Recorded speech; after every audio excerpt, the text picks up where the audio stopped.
This message is for the black women. Only the black women. Everybody else, y'all gone on now. Y'all gone on.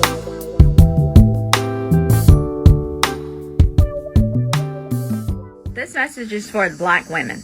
Only the black women. Everybody else, y'all gone on now. Y'all gone on. So, black women, have you all seen that article that says that black women are the most undesirable women to date? I told y'all been focusing on the wrong shit. All them goddamn wigs, lashes, nails, BBLs, all that garbage. That's not important. Beauty comes from within, on the inside. Y'all gotta work on the inside. What's happening, guys? Thank y'all for tapping in. Welcome back to the channel. Please get the likes up. Be sure to subscribe. Go ahead and leave your boy a comment. Let me know what you think about it. Salute to the free crowd, free of heartache, heartbreak, and heart manipulation. Fam, there's an article out there talking about black women were voted the most undesirable women to date. According to the poll, now, I don't know what sample size they use, but I'm sure it was a group of black men that they polled to get this statistics. Now, I always take statistics with a grain of salt because people use statistics all the time to fit whatever narrative they want it to fit. But I will say this in reference to the polls and the topic. The rise of the independent woman's mindset, I can see how that does contribute to that narrative of black women being undesirable. Because any man with any kind of strength, mental strength, is not going to go for a woman with an independent mindset. They just not. Because who in the hell wants a woman that they got to compete with? And there's no way you can be independent and not be competitive. That's just no way. And this is the mindset of black mothers coaching their young daughters soon after high school. Basically, while white women are going to college to find husbands, black women are building their independency with the hopes of finding a husband in their latter years. And the problem with that, guys, is that the longer you wait, the longer she waits,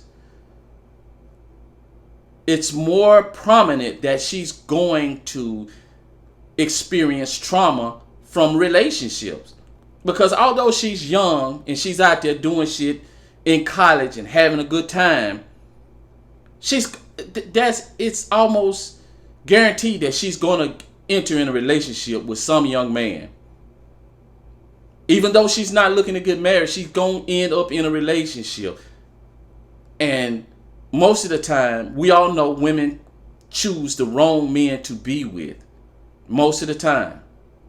But she'll end up in these relationships, and then those relationships end up leaving her with scars and brokenness and tears and breaks.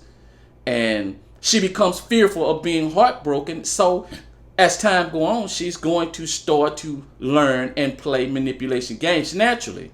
Because, man, listen, when you stick your hand on the stove, you ain't going to want to get burned again. You're going to find a way, but you still got to eat, you still got to cook. You're going to find a way to manipulate yourself around on that stove so you don't get burned again. And that's the same thing with women. The manipulation games are going to start. Now, I'm not saying young women don't play manipulation game, but it's elevated times 5 once she's been through a lot of trauma.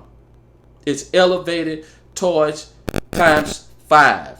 And then the games will begin. Yet they don't want men to play games with them.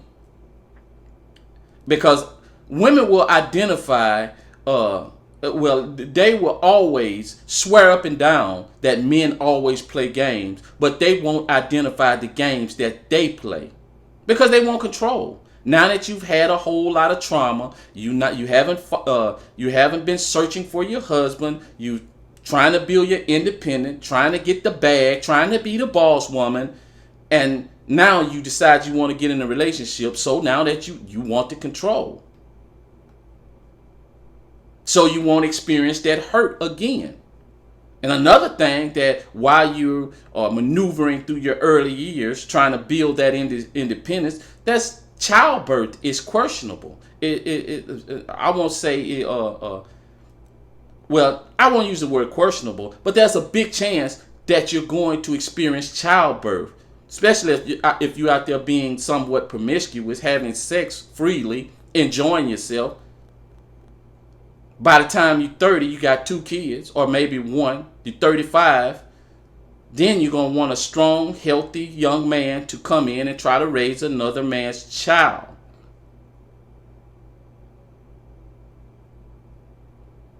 At the same time, deal with you and all that trauma. But most strong men don't want to raise another man's child. So then you're going to find yourself going from man to man, thinking, listening at one man telling you, oh yeah, I love you and the kids, while he's, his mind is far from being stuck with you and another man's child in the confines of a family. Now, men that is of a mind state of mental weakness, yes, they're going to come in and do that. But how attractive are you going to be towards those type of men? We all know women are not attracted to men that's mentally weak. Now, men will appear to be strong. They will talk like they're strong. Sometimes they will act like they're strong. But when it comes down to emotions and mental strength, the woman will soon put 2 and 2 together, and she's going to figure out that he's just not a strong man at all. He's just not. So these are the things that's going to contribute to you finding a man or a husband in your later years. These are the negative things that's going to contribute. There's a chance you might have a child when you're looking for a husband. There's a chance that sometimes, hell, some women wait way too long and then they're out of the window of childbirth. And it's just hard for them to have children at that point. And men don't see them as having children or wanting to have a child or wanting to take the risk of having a child in those later years. Another thing is that the attitude of black women seems to be deserving and not appreciative.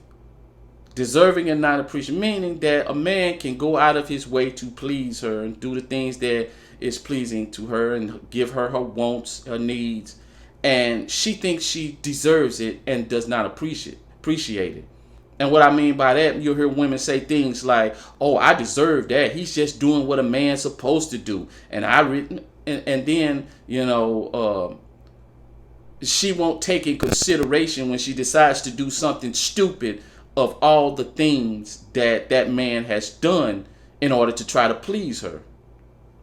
Because that's how that's what culture telling us as young men, that we're supposed to be pleasing to women.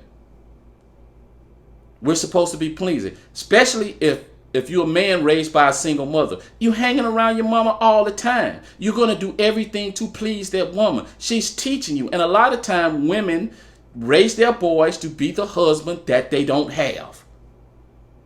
They raise their kids to be the husband that they don't have, guys. And the man that they wish they had.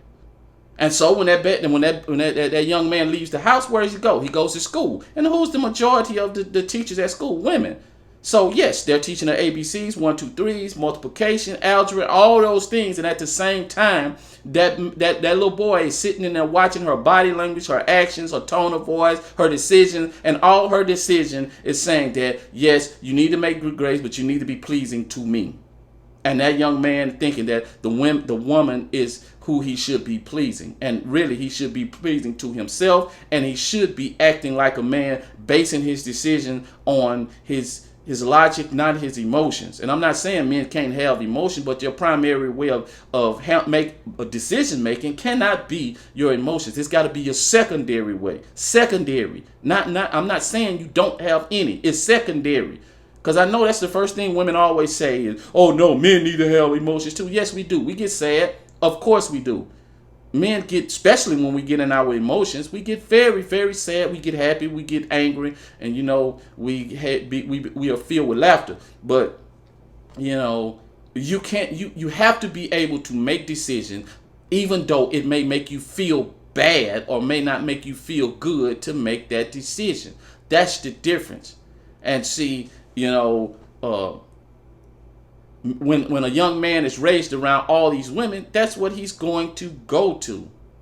He's going to go to his emotions. He's going to think that whatever woman he gets with, he has to be pleasing to her. And that woman automatically knows that, or culture automatically teaches that, yes, men are supposed to be pleasing. So whatever they do, I deserve, and I'm not appreciative of what the man has. And I'm not saying this for all women. There's always exceptions, but we're talking about in generality. I think black women want to fall in love and want to be in control at the same time. And we all know that is not possible, guys. That is not possible.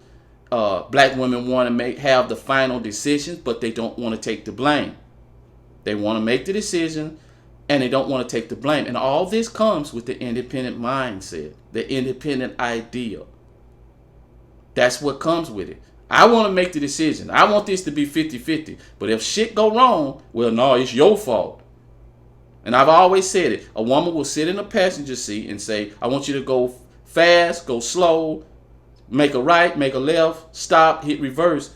But when you end up in a ditch, she's going to turn around and look at you and say, oh, why you listening to me? You're supposed to be the man of the relationship. You're supposed to be the leader. You're supposed to be able to put me in my place. She's going to say that, guys. And that's a typical woman. That's what you call accountability. And to be fair to women, that's how they've been taught their whole life. That's how they've been taught as little girls. Culture teaches them that. So, it's not always something that they just all of a sudden develop. That's and I'm not saying for women to not be the way they are, guys. We just need to adapt and understand women and understand how to deal with women as the modern day woman evolves. We just have to learn how to deal with it. Now, as for looks, okay, we all gotta agree that black women are over the top, man. And to be honest, black women are mostly in strong competition with other black women, period. Now, white women are too. All races are, but I'm saying black women seems to be a little bit more over the top. And, they don't care about what a man wants or what men want. They mostly want to accept the attention from black men or men, but black men in specific. But they mostly in competition with other women. And, you'll find black women trying to oversell themselves too much when they don't really have to. You don't really have to oversell yourself too much. All that makeup, and I ain't saying white women don't put on makeup or other races don't put on makeup. Yes, they do. And you have some in those races that way oversell themselves too. But black women oversell themselves, man. And it's very obvious. And it's the hair, the lashes, the makeup, the BBLs, all that stuff, man. The clothing, all that stuff. And when you're overselling yourself, it's just like saying that, hey, man, let me sell you this fish sandwich. And you got it in a nice, pretty wrapper. That thing, it's got all the labels and logos. It's in an extravagant box. But when you break that thing open, take the wrap off, and you bite into that fish sandwich, it don't taste worth a damn. It doesn't taste worth a damn.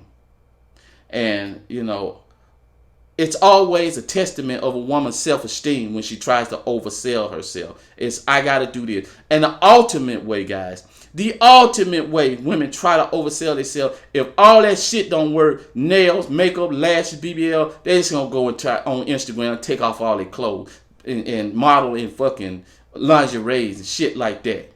That's what's going to end up happening. They're going to oversell themselves to the public. And there you have it.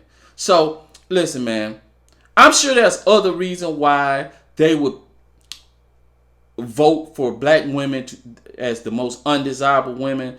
But these are some reasons why I think that, that contribute to, the polls coming out the way it is. And man, take these polls with a grain of salt. I don't know if it's true. And really, you can't really prove it because, like I said, you can poll here, poll there. That shit might not even be true. But we just saying that in general, why would somebody vote like that? And, but I can tell you this, ladies and fam, there's a growing community of guys that's talking about leaving the country and dating outside of their race. I will say that. The community is growing. It's really growing. Then you still got them red pill guys over there, MGTOW guys. Listen, it's growing, guys. But anyway, man, salute to the free crowd. Y'all make sure to hit that like button and subscribe. And until next time, fam, I'm out.